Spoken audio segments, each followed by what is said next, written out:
Bonjour, bienvenue au rendez-vous numéro 3 de 11 heures et quelques qui va aborder en groupe rien de tel que les réseaux vertueux. Et je vais passer la parole à Lydie Gibet, directrice du CRIAI Île-de-France, qui va être la modératrice et l'animatrice de cette table ronde. Merci Carmen. Bonjour à tous. Heureuse d'être l'animatrice de ce rendez-vous 3. On va parler ensemble avec des intervenants variés qui sont à la fois soit des personnes concernées qui ont vécu la mise en place de réseaux, voire qui ont fabriqué eux-mêmes des réseaux, des représentants de familles et bien sûr également des professionnels. Donc chacun de leur place, ils vont pouvoir évoquer précisément comment ils ont vécu, on va dire, la spécificité des réseaux dont ils vont nous parler, ce que ça a pu leur apporter. Et puis pour en revenir au titre, je vais surtout leur demander quelle était la vertu pour chacun d'eux. Qu'est-ce que ça a pu leur apporter, quels sont les obstacles qu'ils ont pu rencontrer.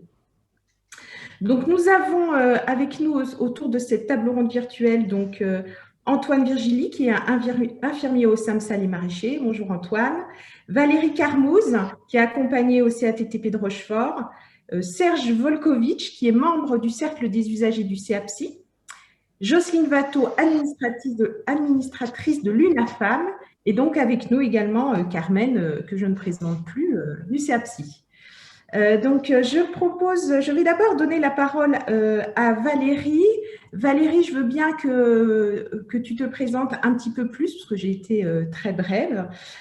Toi, tu vas en particulier nous parler j'ai trouvé ça très intéressant, de comment tu utilises les réseaux sociaux, à quoi ça a pu te servir dans ton parcours, dans ton processus de rétablissement. Et également, tu vas nous parler du CATTP et du réseau d'entraide. Et puis, en dernier lieu, comment tu es passé, donc, on va dire, d'une place d'usage et d'acteur de ton parcours, d'actrice de ton parcours, à la création d'un GEM, d'un groupe d'entraide mutuelle à Paris 17e. Voilà, Valérie, je te laisse la parole. Merci beaucoup et merci de m'avoir invité à ce colloque. Bonjour à tous. Je voudrais expliquer mon parcours un peu par ordre chronologique. En 2015, suite à des problèmes que je n'arrivais pas à affronter seule ou pour lesquels je n'avais pas l'information nécessaire pour me rendre chez les meilleurs spécialistes, j'ai entrepris d'utiliser Internet, des réseaux sociaux virtuels dans un premier temps, tels que des groupes Facebook, des forums, des chats, où j'ai vraiment pu trouver une écoute entre participants. On avait la possibilité de s'épancher sans avoir le sentiment d'être jugé sur nos problèmes quotidiens dus à la maladie mentale.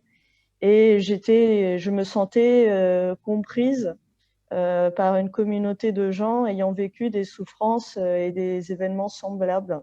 Et tout ceci a abouti à de l'entraide et à du soutien et parfois même à des rencontres réelles. On est passé d'un réseau virtuel à un réseau réel, dans le concret, avec des amitiés durables et dans le temps. Et aussi avec une émulation. Moi, j'avais des problèmes d'agoraphobie et les gens me soutenaient lorsque je disais, je prends un exemple, hein, je dois aller à la FNAC, je suis stressée. Et les gens disaient, pas de souci, tu vas pouvoir le faire. Et puis, si tu n'y arrives pas la première fois, tu arriveras demain.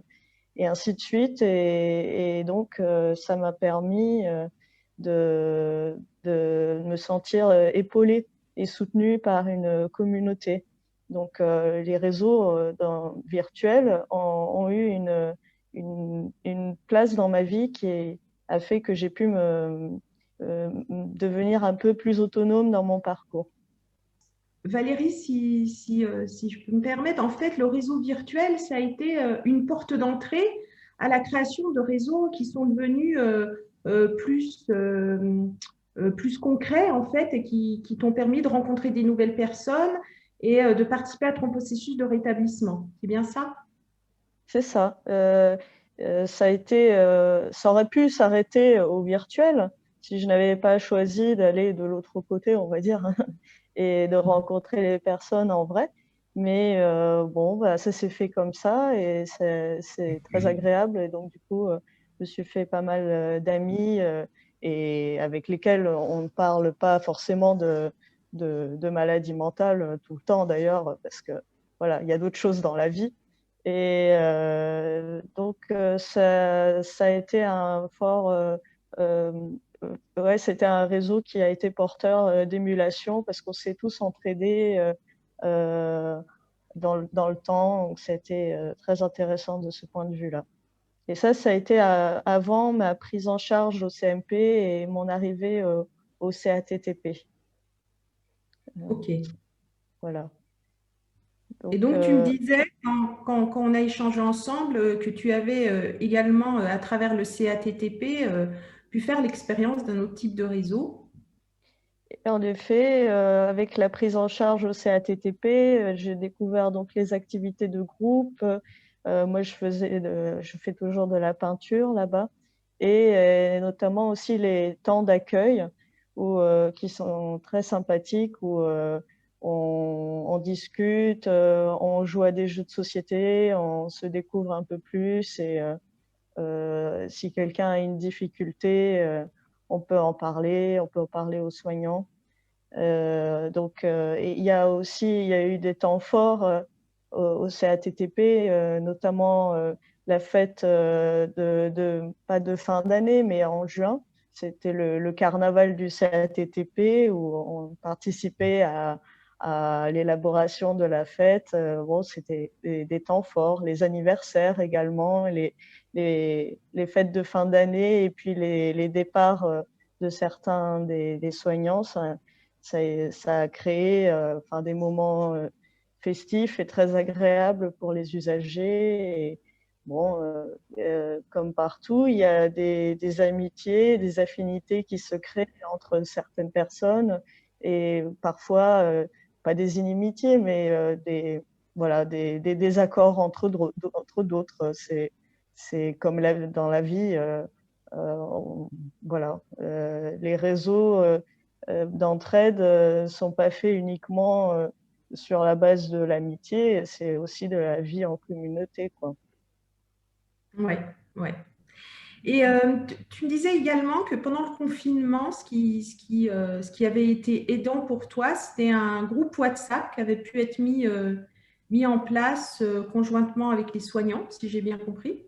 Oui, en effet, avec les soignants, on entrepris de créer un groupe WhatsApp CATTP, où en fait le CATTP s'est métamorphosé en communauté virtuelle au début du premier confinement, donc vers la mi-mars. Donc cela a permis quand même à une vingtaine d'usagers de maintenir la tête hors de l'eau pendant 2 mois, ce qui Hmm. a été une vingtaine, peut-être même une trentaine d'usagers, de pouvoir avoir un lieu qui était rythmé par des activités, et donc du lundi au vendredi. Donc le lundi matin, les matins étaient consacrés à une activité plutôt sportive et les après-midi à une activité plus ludique, créative ou artistique. Et le soir, c'était un temps pour de la méditation ou de la relaxation. Donc, tout ceci a permis de créer un emploi du temps, en fait, un planning qui a fait que ce n'était pas, on n'avait pas la sensation de vivre un jour sans fin. Vous voyez, pendant le confinement, c'était rythmé, en fait. Ça a permis à des personnes de conserver un rythme et de ne pas se décaler totalement ou perdre pied. Merci, d'accord Valérie, merci beaucoup pour mettre en avant le fait qu'on peut créer des liens, les faire vivre et créer un réseau avec le virtuel et puis aussi avec des éléments bien réels de lien social quand vous vous croisez au CATTP pendant les fêtes conviviales. Et donc, tu avais évoqué également on va dire un changement de place, un changement de posture, puisque tu as créé, enfin, tu as participé à la création d'un GEM à Paris 17. Donc, le GEM n'a pas encore de locaux, mais l'association est créée. Et donc, cela part de l'initiative enfin, on est un collectif de 5 personnes issues du CATTP. Et on a commencé à mettre en place cette activité de création du GEM lors d'un atelier du CATTP qui s'appelait Mes projets. Donc, où chacun pouvait venir avec un projet, une envie, et les soignants voyaient dans quelle mesure ce projet était réalisable. Et donc, on a commencé en octobre 2019 cette aventure du GEM. Et le groupe WhatsApp lors du confinement a été animé par le GEM les vendredis.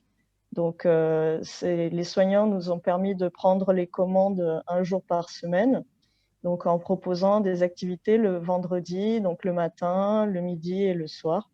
Et bon, cette activité a rencontré un franc succès. On a eu de très bons retours.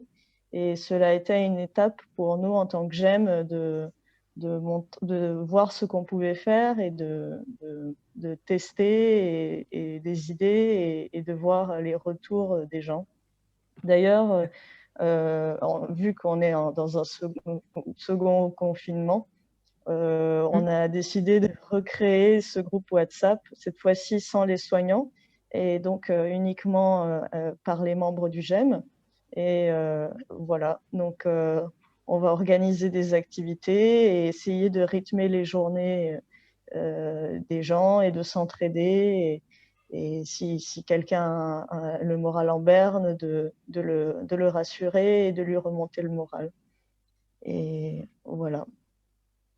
Alors, Valérie, peut-être pour conclure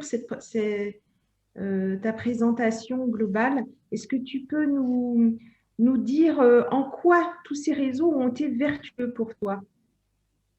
Alors, pour moi, cela a été vertueux parce que cela m'a permis de développer, de me confronter aux autres, de sortir de ma bulle, de voir que je ne suis pas seule. Et d'un autre côté, cela m'a permis de développer des capacités d'adaptation, d'écoute et d'échange. Et j'estime que l'aide ne doit pas passer uniquement par le rapport soignant-soigné, qu'il n'y a pas uniquement la prise en charge à 100% qui aide, mais ça doit passer aussi par des réseaux d'entraide entre pairs et usagers. Grâce à l'aventure du GEM et grâce au CATTP, j'ai pu rencontrer des pairs aidants tels que Luc Vigneault et Philippe Maugiron. Et j'ai pu également participer au cercle des usagers du CAPSI, de participer au projet territorial santé mentale et de rencontrer d'autres GEM. Donc tout cela me fait penser que les divers réseaux m'ont permis de développer mon autonomie et d'avoir un autre regard sur moi et sur mon parcours, plus empreint d'espoir et plus orienté vers la mise en place de stratégies pour aller mieux et pour construire mon parcours.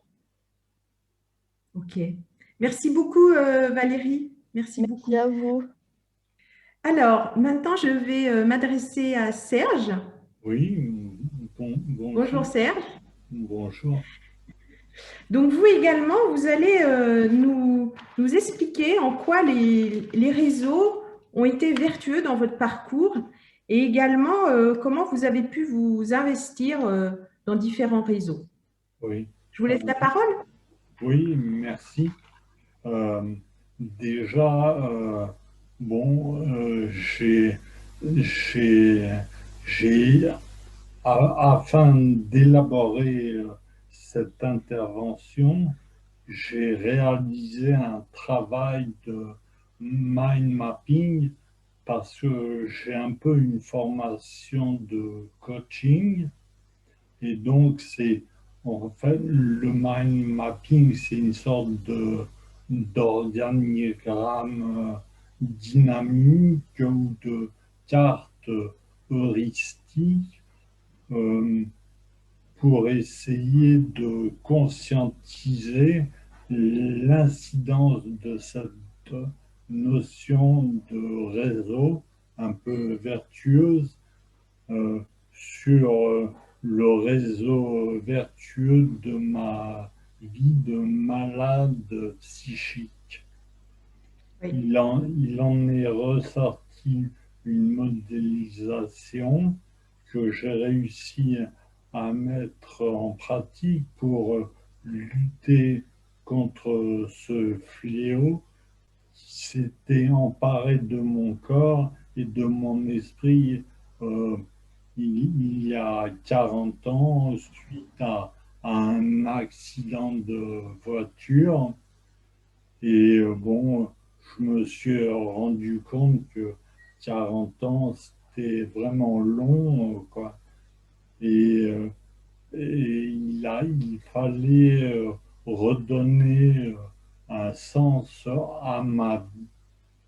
Donc, j'ai essayé sur une sorte de euh, grand diagramme en 3D, de, de mettre toutes mes ressources. Et puis, bon, comme je fais du théâtre, du sport, des sorties, euh, bon, j'ai essayé de voir ce que je pouvais essayer de expérimenter.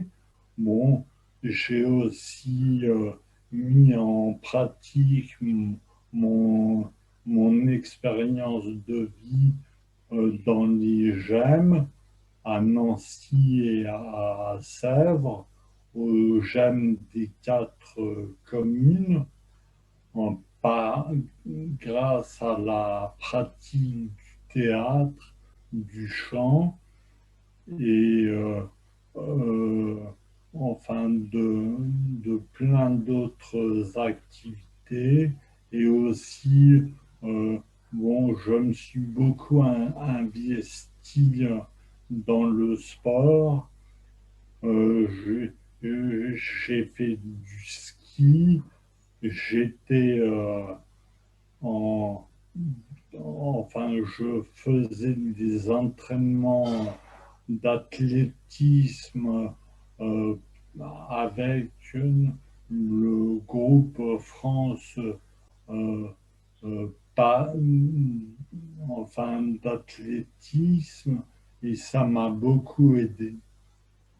Donc, chaque pratique, je ne me vois pas, chaque pratique à laquelle une ou un usager d'un groupe d'entraide mutuelle est parvenu à s'investir ne peut servir que de tremplin à cet individu pour qu'il puisse retrouver un degré d'autonomie en se redécouvrant des points d'appui ou asseoir sa propre pyramide des besoins décrite par Maslow, à travers laquelle répondrait une pyramide énonciaire, c'est-à-dire une pyramide image à travers un miroir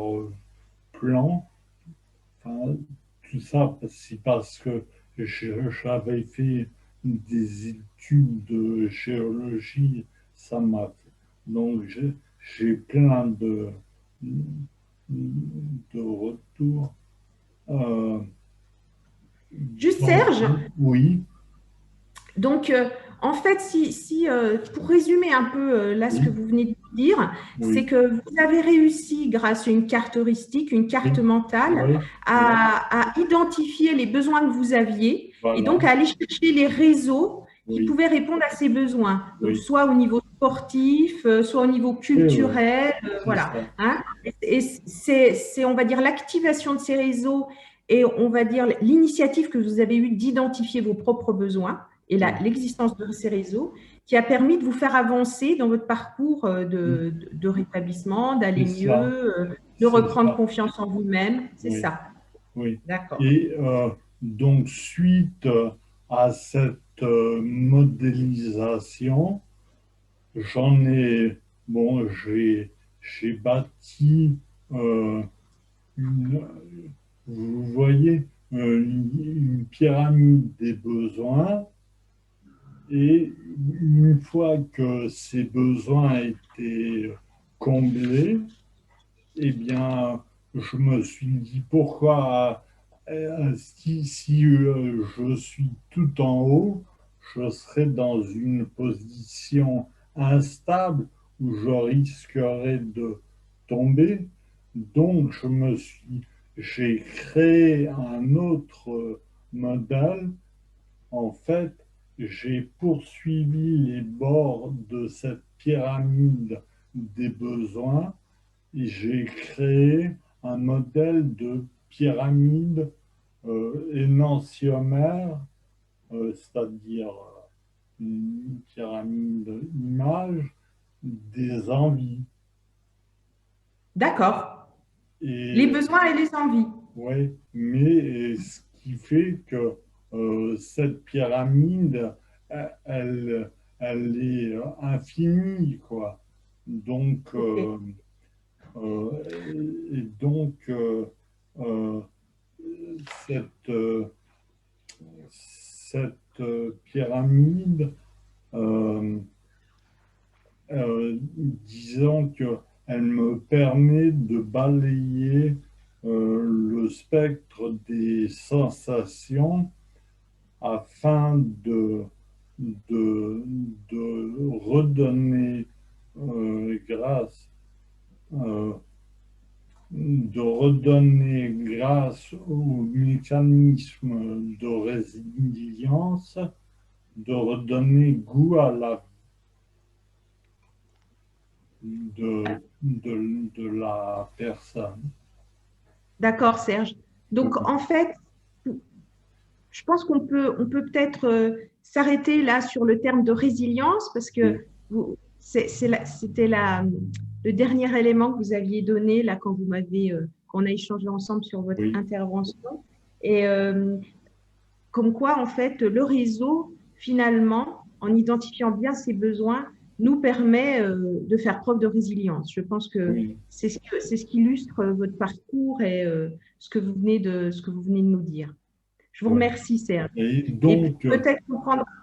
Oui, en fait, c'est ce besoin de se mettre en compétition avec d'autres personnes qui a, qui a provoqué la mise en route inconsciente de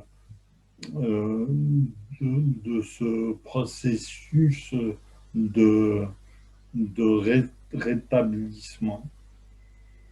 ok. Et vous nous avez dit aussi quand on a préparé cette intervention que les échanges avec le groupe vous avaient permis aussi de relever ce challenge d'intervenir aujourd'hui et de Oui, construire oui, cette intervention. Ok. oui. Merci beaucoup, Serge. Alors maintenant, je vais vous passer la parole à Jocelyne Viato. Donc, je vous laisse vous présenter, Jocelyne, donc avec plusieurs casquettes. Donc, je vais vous laisser le dire. Et du coup, votre intervention va avoir plusieurs points d'appui au niveau de votre activité et des différents engagements que vous avez donc dans plusieurs réseaux. Je Alors, vous écoute. Oui, bonjour à tous, merci de m'avoir invité. Alors, je vais donc vous parler des réseaux en santé mentale, du plus petit au plus grand, vu par un proche de personnes concernées par un trouble psychique, un proche qui est aussi bénévole UNAFAM. Alors, le plus petit, c'est le réseau de la maman que je suis, le micro-réseau, le premier cercle, celui qui accompagne la personne. Les aidants de proximité, famille et amis. Pour nous, c'est un dîner hebdomadaire où nous sommes entre 6 et 10, qui est remplacé en période de confinement par l'apéro Zoom hebdomadaire. Aussi un groupe Messenger des proches pour être là simplement, les veilleurs au quotidien avec des échanges fréquents en visio, des moments de chaleur, de partage et de plaisir d'être ensemble, même à distance comme en ce moment. La casquette de l'ami, parce que je fais aussi partie du micro-réseau d'une autre personne concernée par un trouble psychique, un ami, qui m'a fait l'honneur de m'inclure dans la liste des veilleurs de son plan de crise, avec la mission de surveiller son sommeil. Une application me fournit quotidiennement l'enregistrement de son sommeil. Je suis, dit-il, la gardienne du sommeil de ses nuits, à distance. Autour de ce réseau premier, le réseau des professionnels qui accompagnent la personne concernée dans l'idéal des professionnels des mondes sanitaires, social et médico-social. Son fonctionnement est déjà beaucoup plus compliqué et il manque souvent un coordinateur entre les mondes du sanitaire et du social et médico-social. En l'absence habituelle de coordination professionnelle, de ce coordinateur de parcours que nous appelons de nos voeux, c'est la famille qui tente, tant bien que mal, de chercher et coordonner les solutions et lancer l'insuffisance de l'offre médico-sociale et sociale, notamment en Île-de-France, on en a parlé tout à l'heure. Proche aidant, le parcours du combattant, c'est le sous-titre du baromètre de l'UNAFAM, grande enquête, plus de 5000 répondants, qui vient d'être publié début octobre et que je vous invite à découvrir sur notre site unafam.org. Car nous allons maintenant, si vous le permettez, dire un mot de l'UNAFAM. Les familles confrontées à ces difficultés quotidiennes se sont groupées en réseau. C'était en 1963, la création de l'UNAFAM. Aujourd'hui, 15 000 familles sont adhérentes, tandis que 2000 bénévoles et 40 salariés constituent un réseau d'accueil, de soutien, d'information et de formation, avec 100 délégations, une par département, et 300 points d'accueil sur tout le territoire. Alors, je change de casquette et je deviens là la bénévole UNAFAM qui est aussi animatrice Prospect. Prospect, c'est un atelier UNAFAM d'entraide et de formation pour les familles et autres proches aidants. Cet atelier qui va durer 3 jours est animé par 2 bénévoles formés. Un des 10 modules de Prospect est entièrement consacré au réseau de chaque participant. Permettre à chacun de réfléchir à son propre réseau qui est souvent en fait mal connu et qu'on va comme ça affiner. Mais qui est mon réseau d'aide familiale, amicale, sociale? Et puis échanger sur les services des professionnels où on a trouvé de l'aide et du soutien. Permettre aussi à chacun d'élargir son réseau en s'inspirant des idées des autres. Rompre l'isolement des familles. Autre psychoéducation pour les familles, Profamille, qui donne beaucoup de travail à la maison, en dehors des séances, et qui demande par exemple à chaque participant, ça c'est un travail plutôt agréable et facile, encore que, de reprendre contact avec au moins un ami perdu de vue pour étoffer le réseau amical qui est souvent altéré par la maladie psychique. Et si nous le faisions tous ici ce soir, quelle que soit notre position, en quittant ce colloque, nous garderions ainsi de cette journée un petit cadeau personnel, un ami retrouvé. Une autre casquette de bénévole UNAFAM pour vous dire un mot des conseils locaux de santé mentale, lieu de concertation et de coordination à l'échelle d'un territoire de proximité, c'est-à-dire une commune ou un arrondissement ou un secteur psychiatrique, avec 3 partenaires principaux que sont les élus locaux, les services de psychiatrie publique, les usagers et les aidants. Les CLSM peuvent ensuite s'adjoindre l'ensemble des professionnels concernés par la santé mentale sur le territoire de proximité. Et ces conseils sont divers puisque différents acteurs, selon les territoires et les volontés locales, peuvent y être présents. Ces CLSM sont de magnifiques instances auxquelles participe l'UNAFAM, mais qui peinent à s'installer puis à perdurer. Ainsi, le rapport d'évaluation des CLSM d'Île-de-France, financé par l'Agence régionale de santé en septembre 2018, ont dénombré 76. Un grand nombre de nos 76 CLSM a été mis en sommeil depuis plus d'1 an par la succession des grèves de transport, des élections et puis de la Covid-19. Nous espérons un réveil printanier de ceux des CLSM qui se sont endormis. On va changer d'échelle de réseau et on va passer de la commune au département, c'est-à-dire parler maintenant des projets territoriaux de santé mentale. L'UNAFAM participe aujourd'hui dans chaque territoire à l'élaboration de ces projets territoriaux de santé mentale qu'on va appeler pour la suite PTSM. 103 projets territoriaux en France. En gros, un territoire correspond à un département avec quelques nuances. Par exemple, en Île-de-France, il y a un PTSM pour chaque département, sauf les Yvelines qui a 2 territoires, un PTSM territoire nord et un autre pour le sud. Quant à moi, je participe au gros projet du PTSM de Paris et à la coordination des 103 PTSM France entière pour l'UNAFAM. Je vais vous parler un peu de ce que sont les PTSM qui sont finalement assez mal connus, y compris de nombreux professionnels. En juillet 2017, un décret a mis en place une nouvelle façon de penser les évolutions en santé mentale et psychiatrie. Partir des acteurs de terrain de tous bords et des usagers qui déterminent ensemble leurs besoins et leurs actions. Un processus bottom-up, du bas vers le haut, à l'inverse de ce qui se faisait d'habitude où les directives descendaient du haut vers le terrain. Avec, dans ce décret, 6 priorités.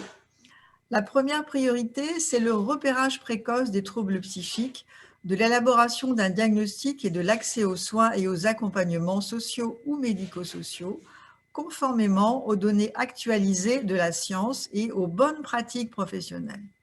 Deuxième priorité, l'organisation du parcours de santé et de vie de qualité et sans rupture, notamment pour les personnes souffrant de troubles psychiques graves, en vue de leur rétablissement et de leur inclusion sociale.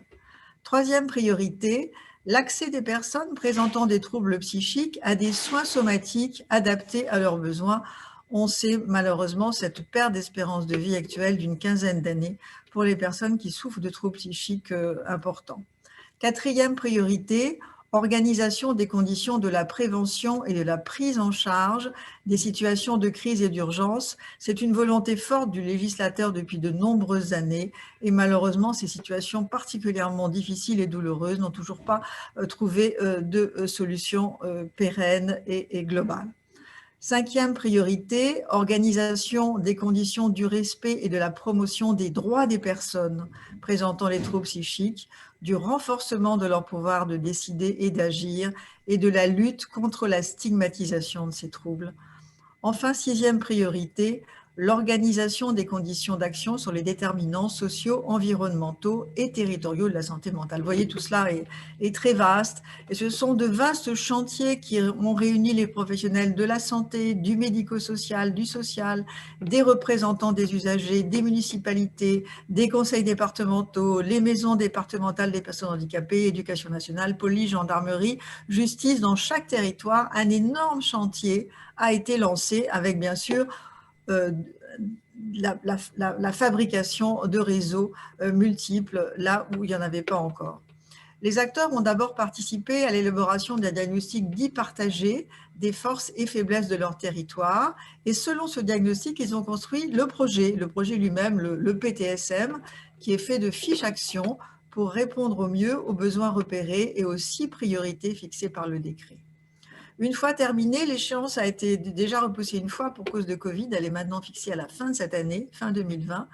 Diagnostic territorial et PTSM sont arrêtés par le directeur de l'Agence régionale de santé après avis des conseils locaux de santé mentale dont on vient de parler et du conseil territorial de santé.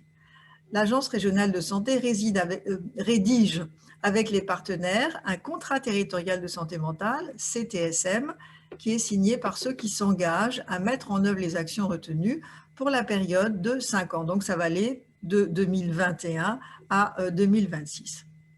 Alors, nous avons réalisé récemment une enquête sur les PTSM au cours de l'été 2020 auprès des bénévoles UNAFAM qui sont impliqués dans les PTSM. Et nous avons eu la réponse pour 72 territoires français sur les 103.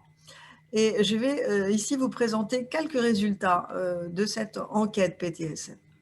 Première question, en tant que représentant une AFAM, avez-vous eu le sentiment d'avoir eu une participation réellement prise en compte dans le PTSM? Oui, pour 76% de nos répondeurs. Deuxième question, pensez-vous que la participation des usagers patients a été réellement prise en compte dans le PTSM? Oui, là seulement pour 36%, donc il y a ici une belle marge de progression pour que les usagers patients participent réellement à ces PTSM. On va parler ensuite de réseau. Premier besoin de réseau au sein même du sanitaire pour casser le clivage public-privé. Le secteur privé a-t-il participé au PTSM? Les médecins généralistes, oui, pour 62% des réponses, ce n'est pas suffisant quand on sait l'importance de la médecine générale pour le suivi somatique, bien sûr. Clinique privée dans 57%, psychiatres libéraux seulement 37%, psychologues libéraux encore moins, 21%. Et dans 11% des cas, il n'y avait aucun représentant du secteur libéral au sein des PTSM. Deuxième besoin de réseau essentiel, sur lequel revient à de multiples reprises le décret du PTSM, comment estimez-vous la qualité de collaboration transversale, sanitaire, médico-sociale et sociale? Bonne pour 45% des répondants, mais insuffisante pour 56%.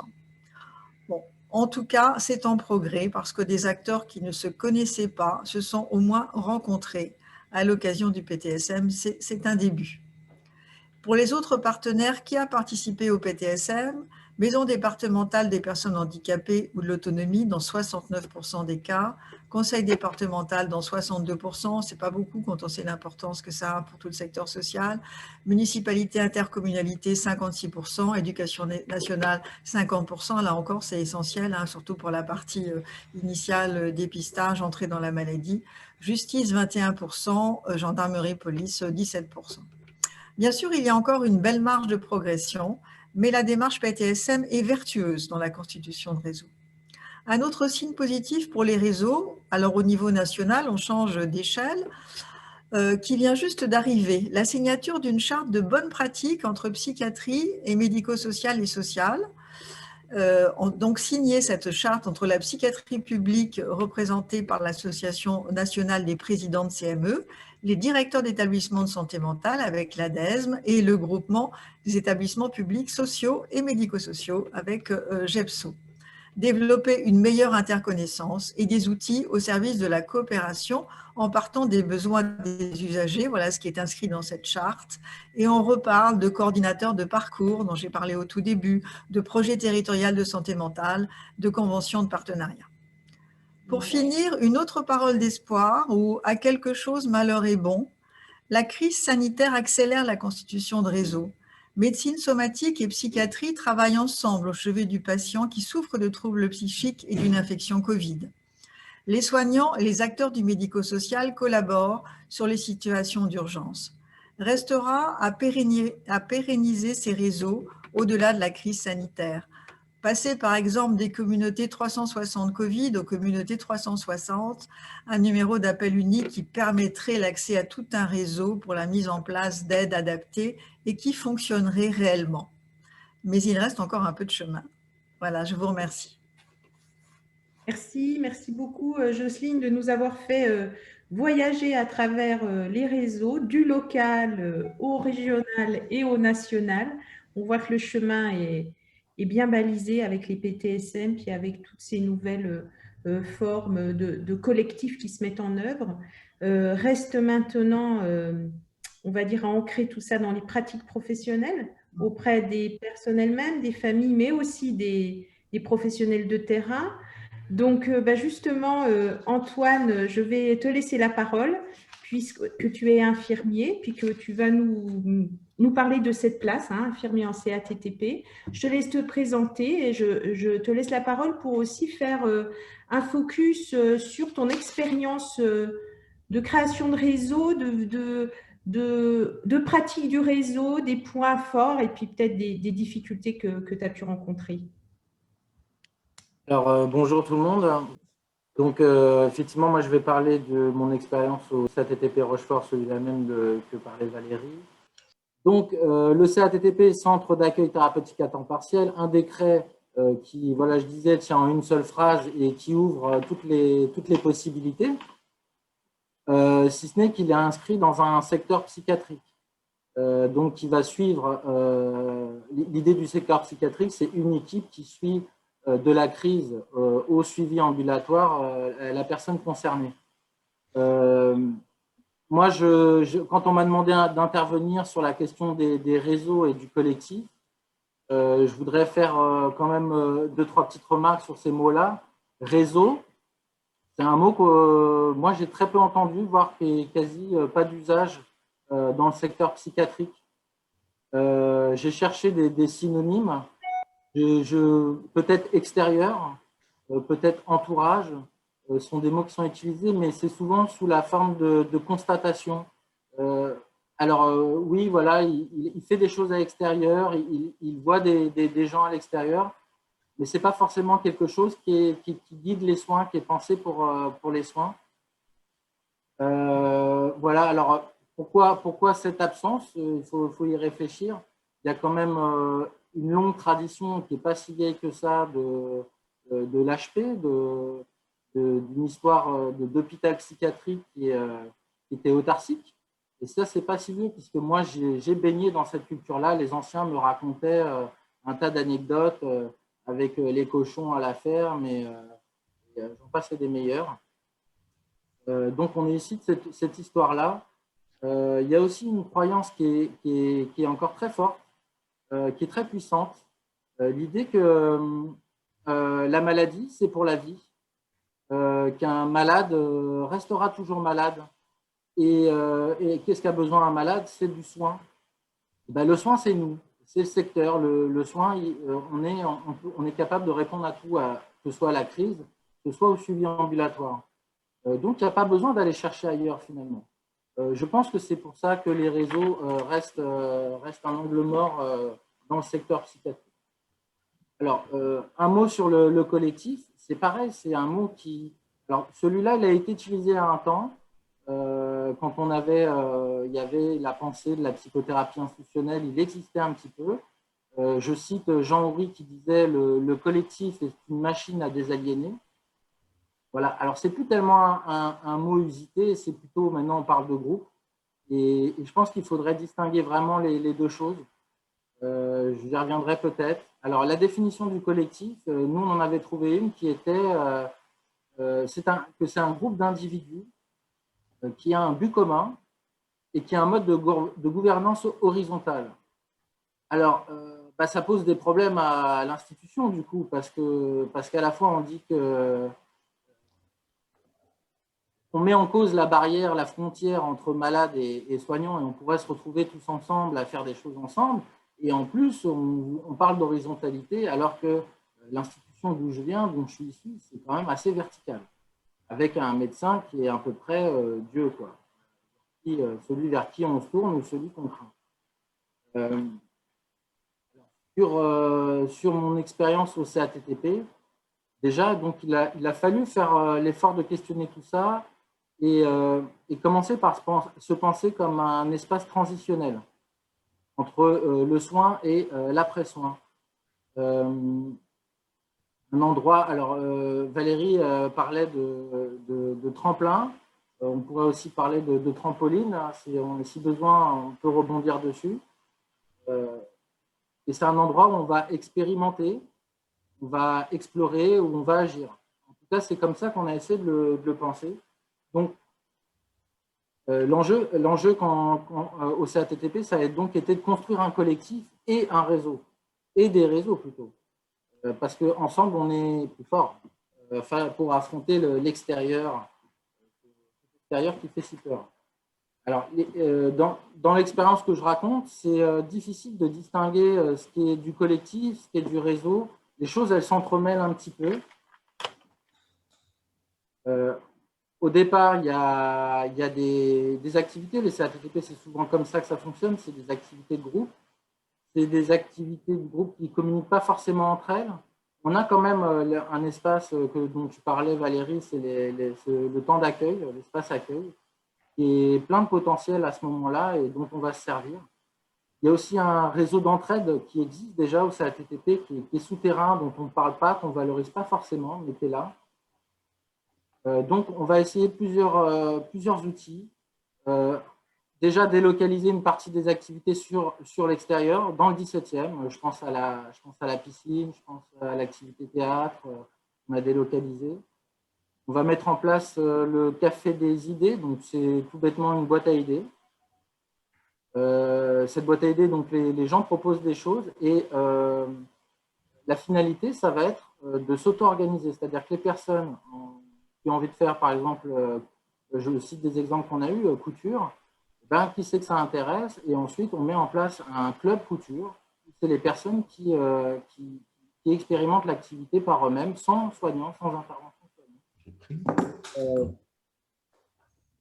Ce qui va, par exemple, alors pour ce qui est de la couture, par exemple, ça va créer aussi du réseau, puisqu'il va y avoir à l'époque Yasmina qui va découvrir qu'il y a des cours gratuits de couture sur la mairie de Paris, par exemple, une association.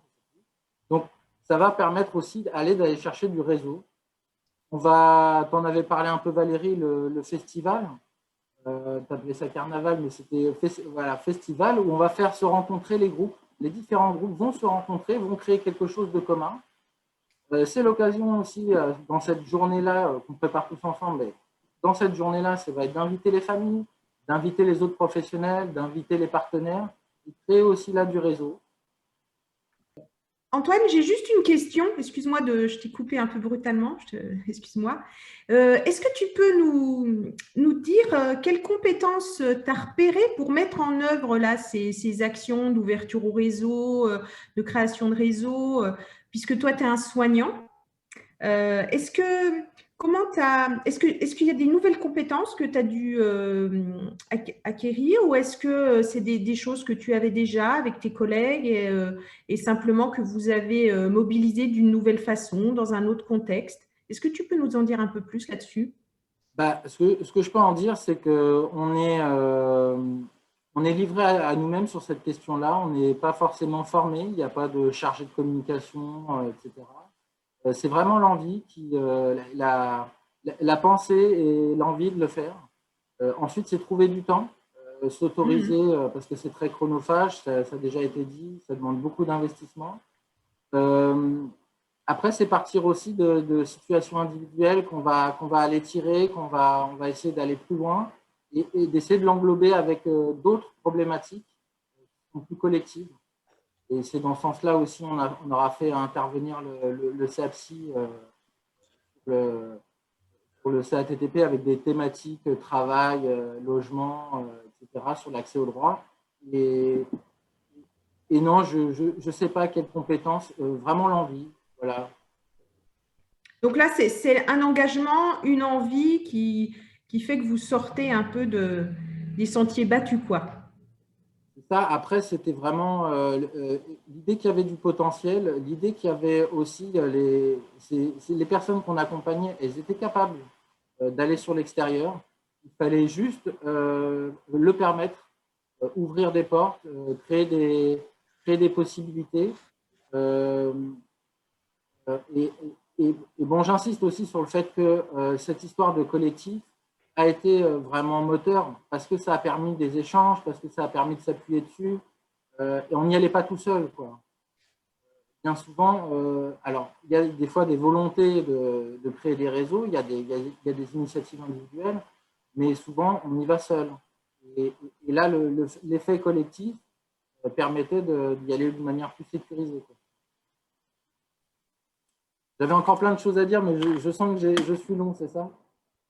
Ah non, écoute, on a encore quelques minutes. Hein. Nous reste, je me permets d'intervenir, il nous reste aussi à entendre le témoignage de Carmen et on a par ailleurs quelques questions qui sont apparues. Alors peut-être on y répondra par écrit d'ici là, je ne sais pas, on va voir.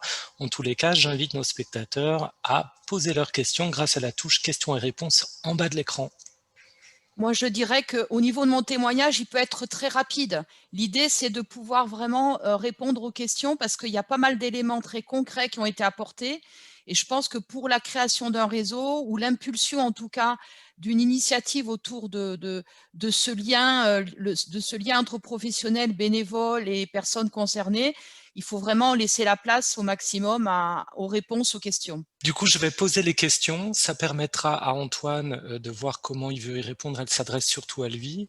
Et puis Lydie, après, je te laisse la main pour voir si tu veux répondre aux questions tout de suite ou autrement. Donc, première question. Un CATTP qui ouvre sur les familles, cela doit être très rare. Comment le vit la direction? Et la deuxième question, Antoine, je te propose de te donner les deux questions tout de suite. La deuxième question, c'est, alors, c'est bien de penser que les aides ne doivent pas être trop morcelées. C'est pas évident quand on a un patient qui n'arrive pas lui-même à bien organiser le tout, qui baisse les bras parfois par manque de relance de la part du réseau. Voilà, si ça vous amène à des réflexions ou à des réponses.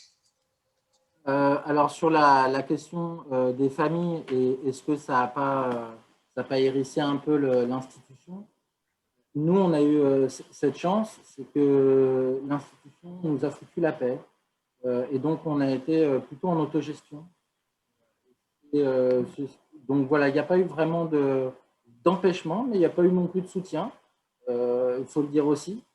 Et donc, on n'a pas eu de souci. Après, c'était vraiment sur des questions d'événements aussi. Il y avait l'entrée des familles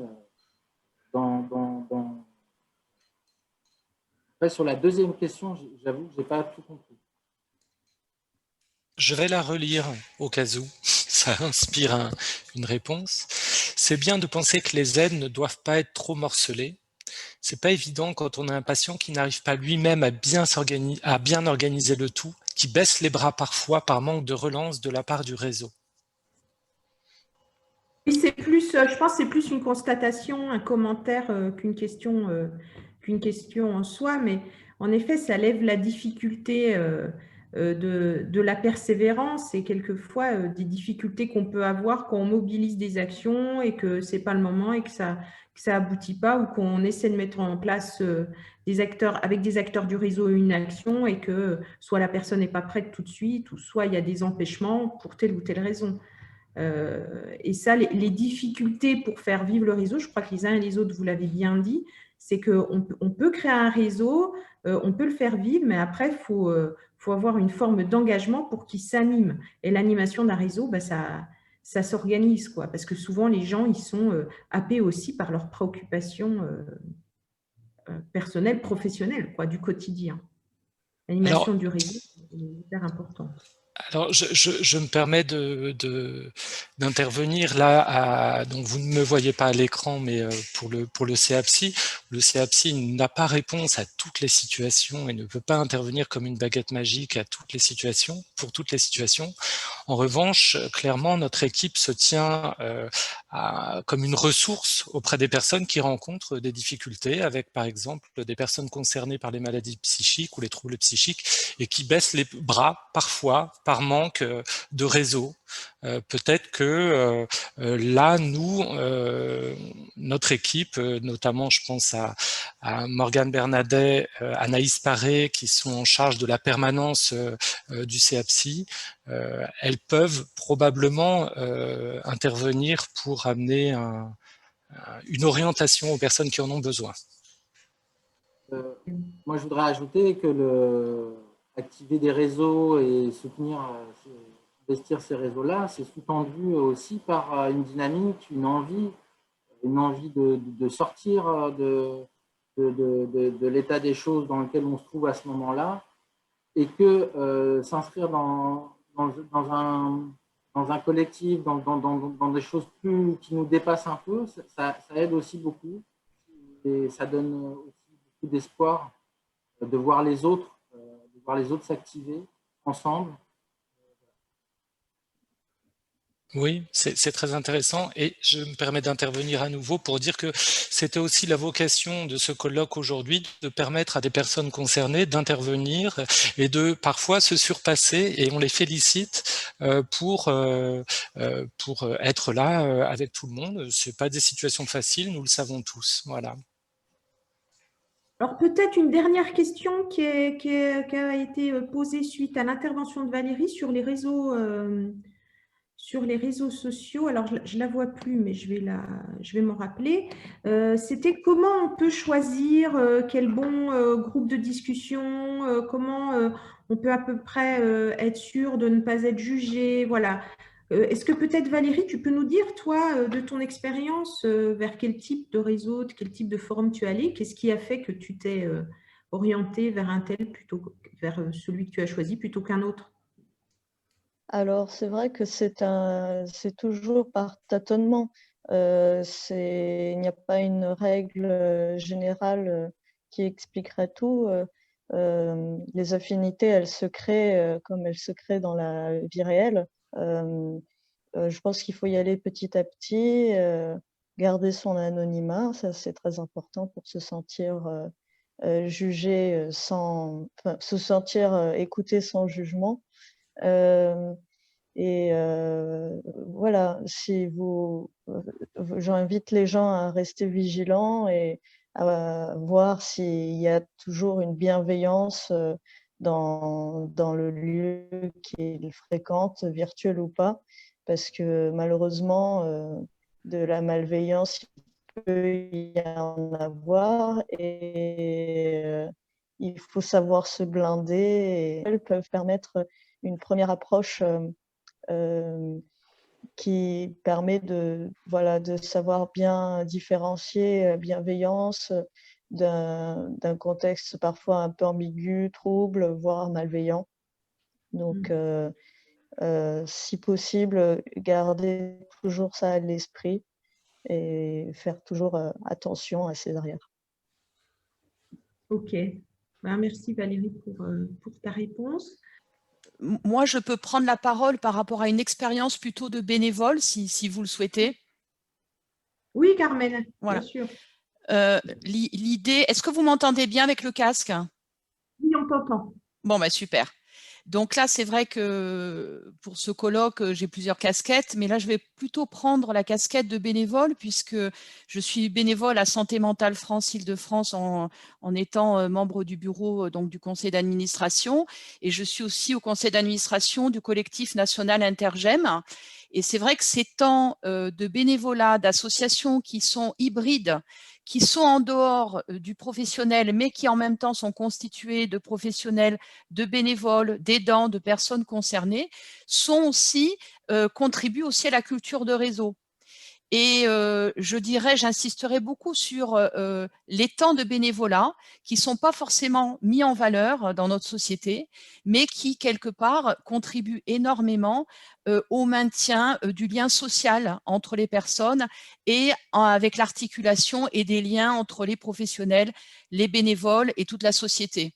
On le voit encore plus en ce moment, dans un moment de crise sanitaire comme nous la vivons, humainement, heureusement aussi que les professionnels s'activent, mais les bénévoles ont aussi un regard et une présence et une activité essentielle pour permettre aux personnes, à toute personne, de tenir le coup, d'être encouragée, de reprendre de l'espoir. Dans le cadre de Santé Mentale France Île-de-France, on a voulu proposer justement aux professionnels, aux bénévoles, aux personnes concernées, à tout l'entourage, de pouvoir se rassembler et de découvrir sur son territoire ce qu'il existait comme initiative. Donc, nous avons proposé des temps d'échange en matinée, on appelle ça les séminaires de l'accompagnement, et on organise sur chaque territoire Île-de-France. On se fait inviter par une structure qui nous accueille, ça peut être un foyer de vie, un ESAT, etc. Le lieu qui nous accueille présente un peu son activité, mais c'est très rapide. Ensuite, on part d'une situation d'accompagnement qui est présentée souvent par des professionnels. Et à partir d'une situation très pratique d'accompagnement, eh bien, on se rend compte que cet accompagnement, il existe parce qu'il y a tout un réseau autour de la personne qui s'articule, qui œuvre pour amener de la créativité, sortir aussi d'un réseau trop formaté. Et c'est par ces initiatives que la personne, elle arrive à retrouver un certain rétablissement.